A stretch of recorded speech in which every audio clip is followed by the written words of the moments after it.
This is not healthy. When you hear about pollution, you might picture exhaust perfumes, littering, or oil spills.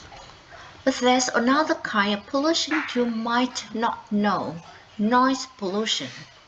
Like any other pollution, it's a nuisance to society, plus everyone has it.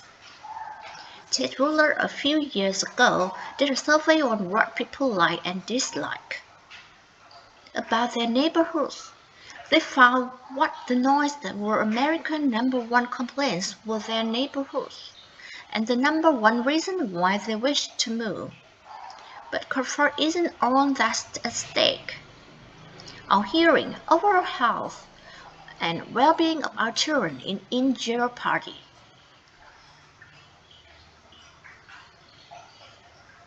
In 2016, 54.5% of world population live in cities.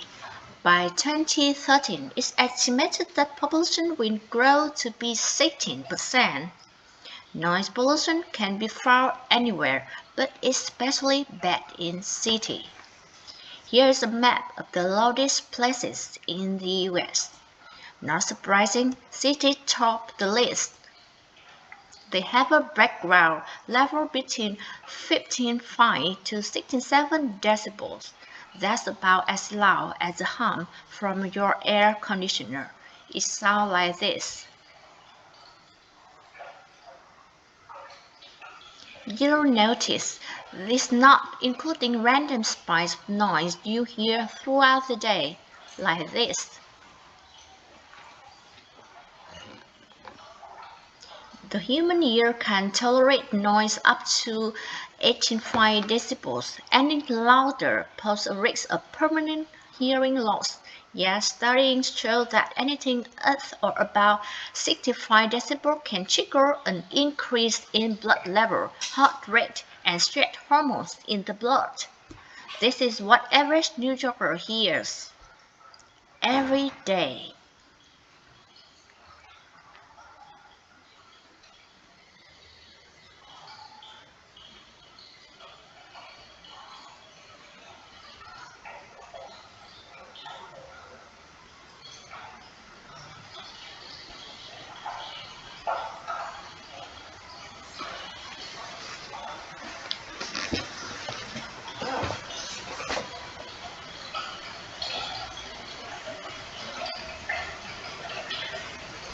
Over time, we can get used to these sounds, but that doesn't make them any less dangerous. My name is Kate Fran. I am an audiologist at NUA Langone. So I don't think we build up a tolerance to the sound. Anatomically, there's nothing that changes that can protect you from sound in your ear. Just because you are around it a lot. It's probably more of a psychological effect that you just don't notice it because you hear it all the time.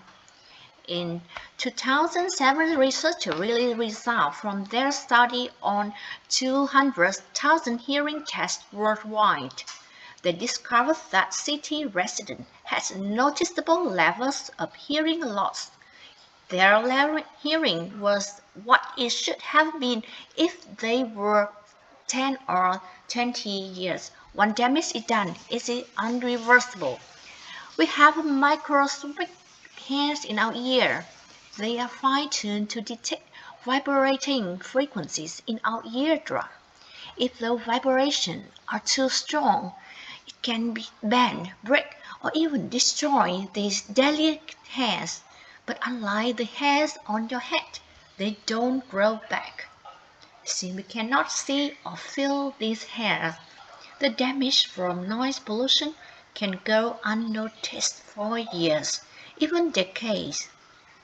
According to WHO, noise is an underestimated that can cause a number of short and long-term health problems, such as sleep disturbance, cardiovascular effects, and poor work and school performance. One of the most famous studies on noise pollution was in 1974. It happened here at Public School 98 in New York City. The east side of the building faces the subway. When trains passed, the noise pollution in the classroom went from an average of 59 decibels to 89. Teacher had to shout over the noise. It happened about every 4.5 minutes for 30 seconds at a time. The two researchers compared test score and reading levels of students versus the west side of the building.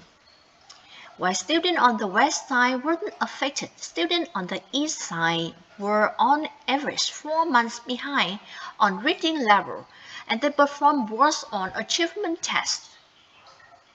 More studies have gone. Children who live in noisy environments have elevated blood pressure and stress hormones.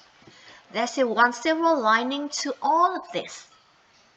A pair of expensive earplugs are all an easy temporary fix to this problem. For more short-term solution, Verizon City has started implementing quiet hours or ticketing people for noise pollution under the category of quality of life. One great example is Japanese. They ban lawn mowing on Sundays. Sundays are supposed to be a day's of rest, so can rest when all your neighbors are blasting away with their lawn mower and leaf blowers. Also in Europe, the European generally, they have a significant noise restriction on commercial products like dishwasher, refrigerator, other household items, and lawnmower and leaf blowers. I also understand that India has banned the two-stroke gas engine. So definitely, there are other countries that taking that issue more seriously than the USA.